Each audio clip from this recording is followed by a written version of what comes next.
Hello friends, स्वागत है आपका हमारे YouTube channel study smart IQ में।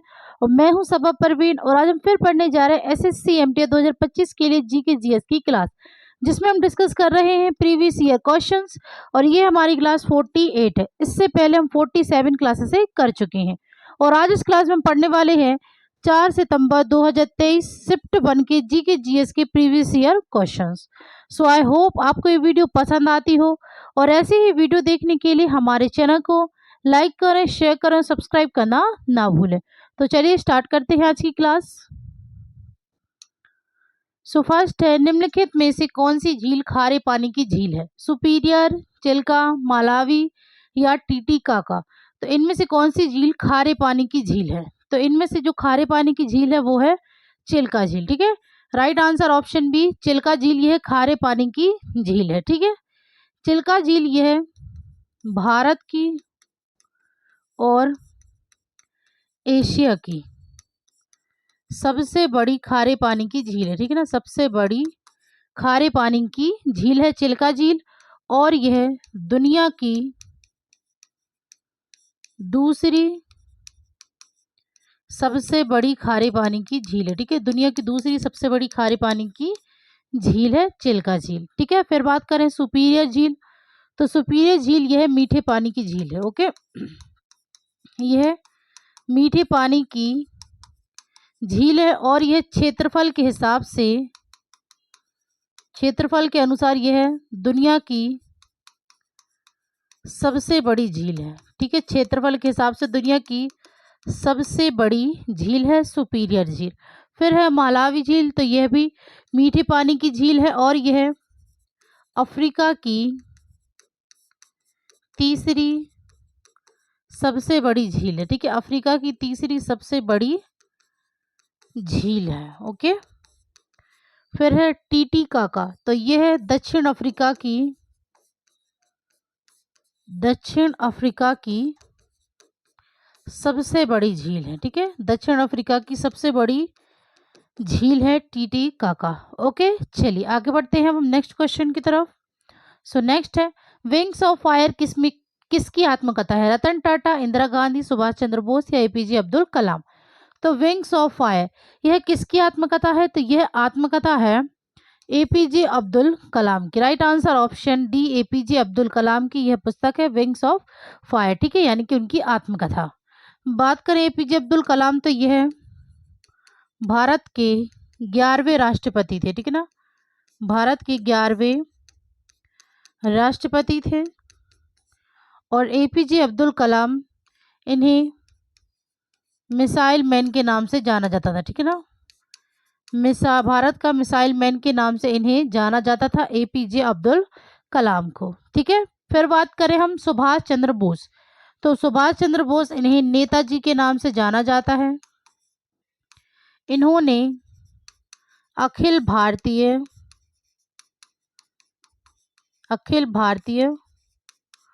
फॉरवर्ड ब्लॉक की स्थापना की थी। ठीक है ना, फॉरवर्ड ब्लॉक की स्थापना की थी सुभाष चंद्र बोस ने। ठीक है, और इन्होंने आज़ाद हिंद फौज को पुनः गठित किया। ठीक है ना, आज़ाद हिंद फौज को पुनः गठित किया था सुभाष चंद्र बोस ने। ठीक है, और इनकी पुस्तक कौन सी है?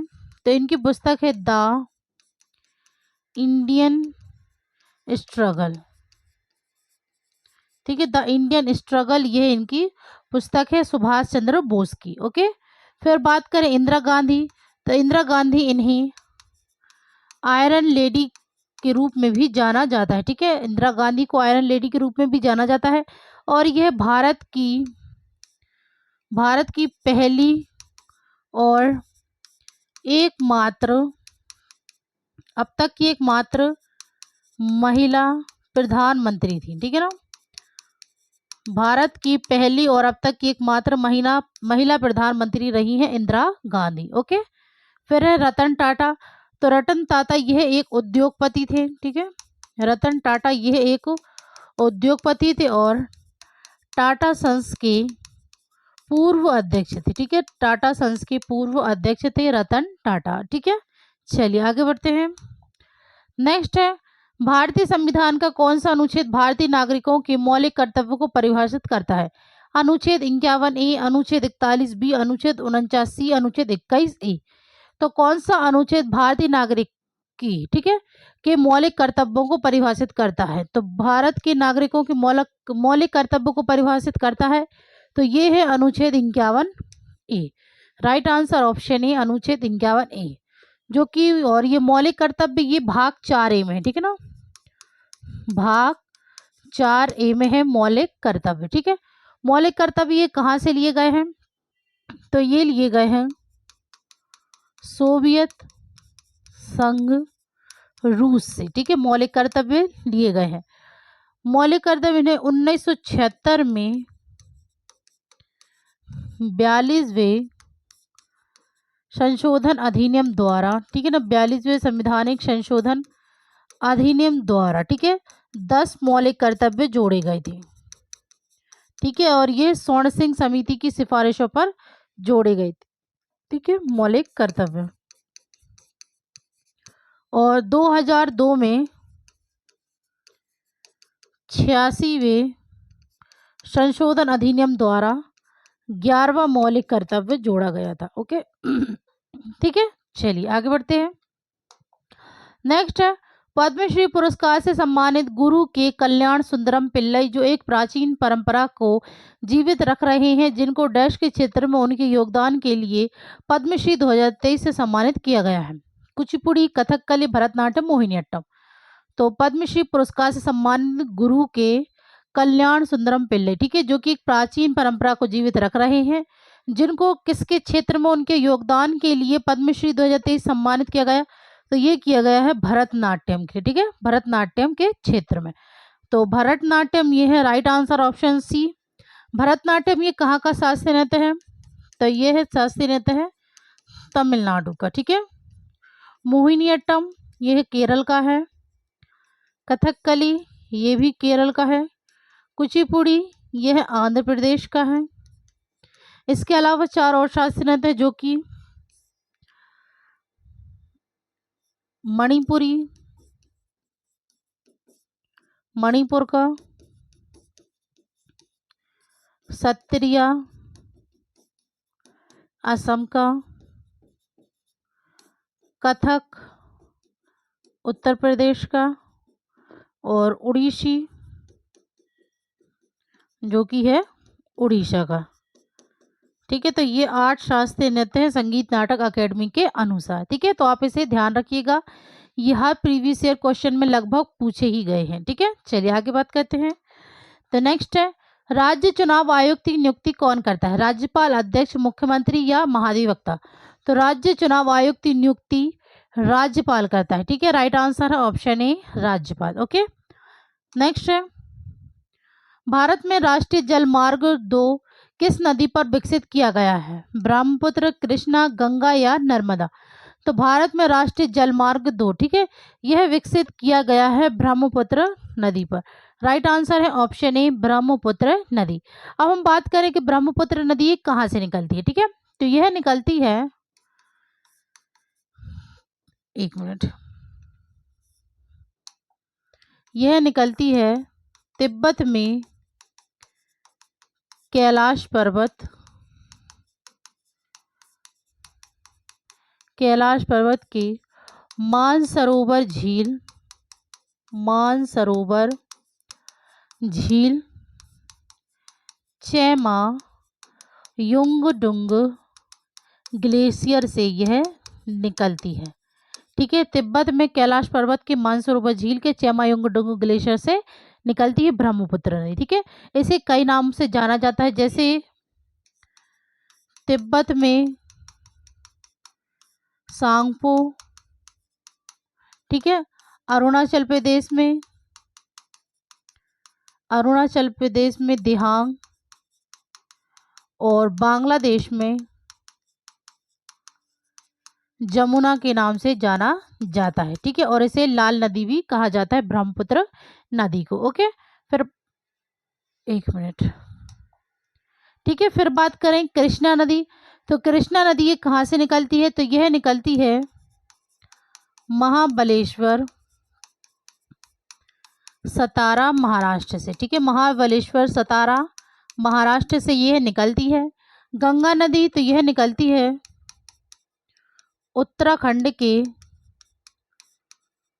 उत्तरकाशी जिले में स्थित गंगोत्री ग्लेशियर से यह निकलती है, ठीक है। गंगा नदी यह भारत की सबसे लंबी नदी है, ठीक है। चलिए आगे बात करें नर्मदा नदी, तो यह निकलती है मध्य प्रदेश के अमरकंटक पठार से यह निकलती है, ठीक है, नर्मदा नदी। ओके, चलिए आगे बढ़ते हैं। नेक्स्ट क्वेश्चन है, भारत में सूक्ष्म वित्त संस्थान मुख्य रूप से जनसंख्या के किस वर्ग को लक्षित करते हैं? अनिवासी भारतीय, बड़े निगम, निम्न आय वाले व्यक्ति और छोटे व्यवसाय, उच्च आय वाले व्यक्ति। तो भारत में सूक्ष्म वित्त संस्थान मुख्य रूप से जनसंख्या किस वर्ग को लक्षित करते हैं? तो ये है राइट आंसर ऑप्शन सी, निम्न आय वाले व्यक्ति और छोटे व्यवसाय। Okay, right answer option C. चलिए नेक्स्ट है, हिमाचल प्रदेश सरकार द्वारा डेयरी किसानों के लिए शुरू की गई योजना का नाम क्या है? दुग्ध धन, पशु पोषण, दूध और धन संजीवनी। तो हिमाचल प्रदेश सरकार द्वारा डेयरी किसानों के लिए शुरू की गई योजना का नाम है संजीवनी, ठीक है। राइट आंसर ऑप्शन डी, संजीवनी। ओके, नेक्स्ट है, निम्नलिखित में से कौन सा राज्य 37वें राष्ट्रीय खेलों की मेजबानी करेगा? उड़ीसा, आंध्र प्रदेश, गोवा या कर्नाटक। तो कौन सा राज्य 37वें राष्ट्रीय खेलों की मेजबानी करेगा? तो ये करेगा गोवा, ठीक है। राइट आंसर है ऑप्शन सी, गोवा, ठीक है। 2023 में इसने की थी, कब की थी इसने मेजबानी राष्ट्रीय खेलों की? तो ये की थी 26 अक्टूबर से 9 नवंबर 2023 को आयोजित किए गए थे, ठीक है, राष्ट्रीय खेल गोवा में। ओके, चलिए नेक्स्ट है, कालिदास सम्मान डैश सरकार द्वारा प्रतिवर्ष प्रदान किया जाने वाला एक प्रतिष्ठित कला पुरस्कार है। तो कालिदास सम्मान डैश सरकार द्वारा, ये किस सरकार द्वारा प्रतिवर्ष प्रदान किया जाने वाला एक प्रतिष्ठित कला पुरस्कार है? मध्य प्रदेश, राजस्थान, केरल या कर्नाटक। तो यह प्रदान किया जाता है मध्य प्रदेश सरकार द्वारा कालिदास सम्मान। राइट आंसर है option A, Madhya Pradesh. Next है, आईसीसी 2023 एक दिवसीय अंतर्राष्ट्रीय क्रिकेट विश्व कप में कितने देश भाग लेंगे? तो कितने देशों ने भाग लिया था? 12, 10, 6, 8। तो ये लिया था 10 देशों ने, ठीक है। Right answer option B, 10। Next है, किसकी आत्मकथा का शीर्षक born again on the mountain a story of losing everything and finding it back है? तो यह किसकी आत्मकथा का शीर्षक है? बछेंद्री पाल, डिकी डोलम, संतोष यादव या अरुणिमा सिन्हा। तो यह आत्मकथा का शीर्षक ये है अरुणिमा सिन्हा का। Right answer option D, Arunima Sinha, ठीक है। तो अरुणिमा सिन्हा ये कौन है? तो यह माउंट एवरेस्ट पर चढ़ने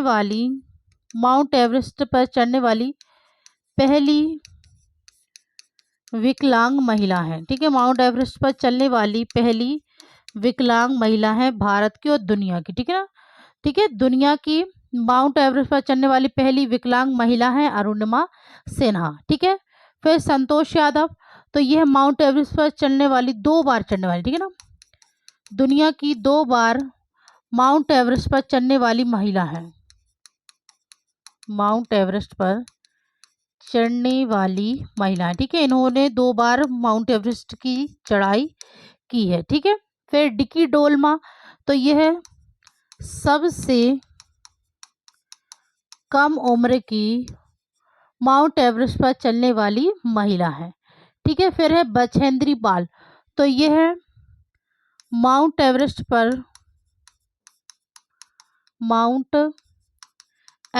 पर चढ़ने वाली दुनिया की और भारत की पहली महिला है, ठीक है ना, पहली महिला है बछेंद्री पाल। ओके, चलिए आगे बढ़ते हैं।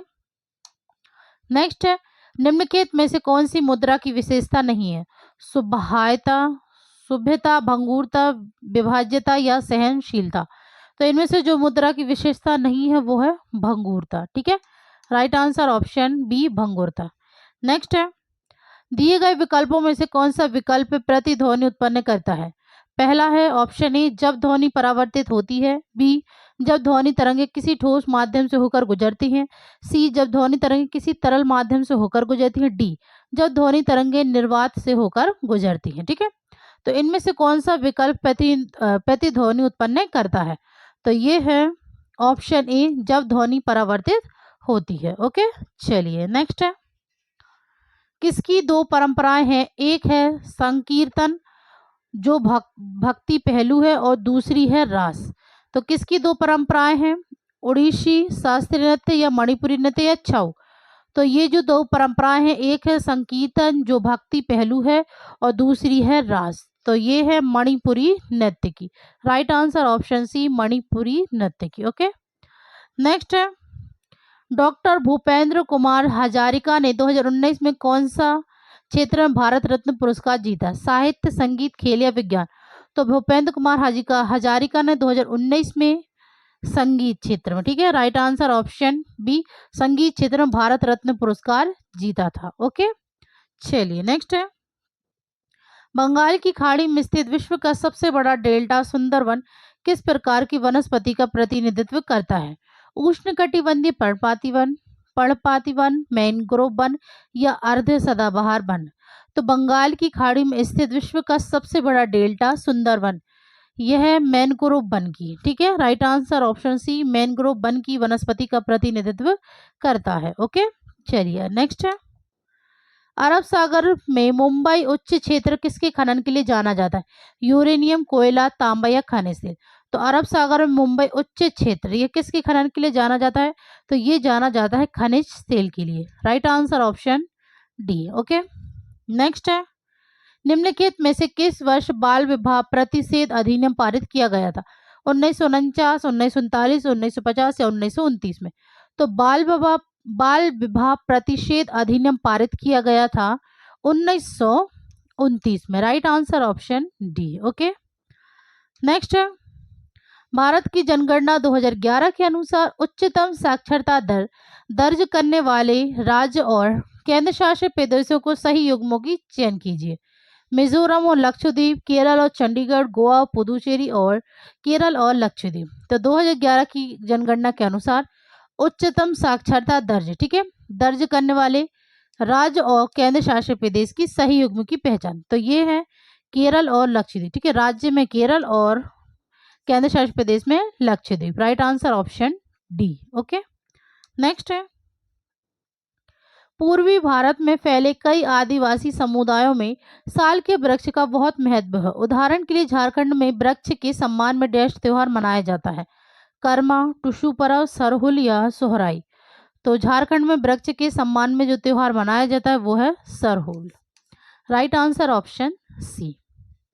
नेक्स्ट है, गैटो सोरा ने अरीना जूनियर अंतर्राष्ट्रीय बैडमिंटन चैंपियनशिप जीता, वह किस राज्य से है? तो गैटो सोरा ने, ठीक है ना, एरिना जूनियर अंतर्राष्ट्रीय बैडमिंटन चैंपियनशिप जीता, ये किस राज्य से है? अरुणाचल प्रदेश, मिजोरम, सिक्किम या मेघालय। तो ये है अरुणाचल प्रदेश से। Right answer option A. Next है, निम्नलिखित में से उस छऊ नृत्य की पहचान कीजिए जिसे संगीत नाटक अकादमी पुरस्कार 2021 फरवरी 2023 में दिया जाएगा या मिला है। ठीक है, तो उस छऊ नृत्य की पहचान कीजिए जिसे संगीत नाटक अकादमी पुरस्कार 2021 मिला है। भारती विट्ठल, कुमकुमधर, भुवन कुमार या रविंद्र अति बुद्धि। तो दिया गया है यह पुरस्कार भुवन कुमार को। Right answer option C. ठीक है, चलिए नेक्स्ट है, निम्नलिखित में से किस भारतीय संगीतकार को गजल सम्राट कहा जाता है? गुलाम अली, जगजीत सिंह, पंकज उदास या मेहदी हसन। तो किस भारतीय संगीतकार को गजल सम्राट कहा जाता है? तो गजल सम्राट ये कहा जाता है जगजीत सिंह को। Okay, right answer option B, Jagjit Singh. Next है, 8 अप्रैल 1929 को निम्नलिखित दो क्रांतिकारियों में से किसने केंद्रीय विधानसभा में बम फेंका था? भगत सिंह और राजगुरु, भगत सिंह और राम प्रसाद बिस्मिल, भगत सिंह और बटुकेश्वर दत्त, भगत सिंह और सुखदेव। तो 8 अप्रैल 1929 को केंद्रीय विधानसभा में बम फेंका था, ये फेंका था भगत सिंह और बटुकेश्वर दत्त ने मिलकर। Right answer option C. Okay, तो ये थी आज के हमारे क्वेश्चंस। सो आई होप आपको ये वीडियो पसंद आती हो, और ऐसे ही वीडियो देखने के लिए हमारे चैनल को लाइक करें, शेयर करें, सब्सक्राइब करना ना भूलें। तो मिलते हैं आपसे कल अगली वीडियो में, तब तक के लिए good luck and good bye. Thank you.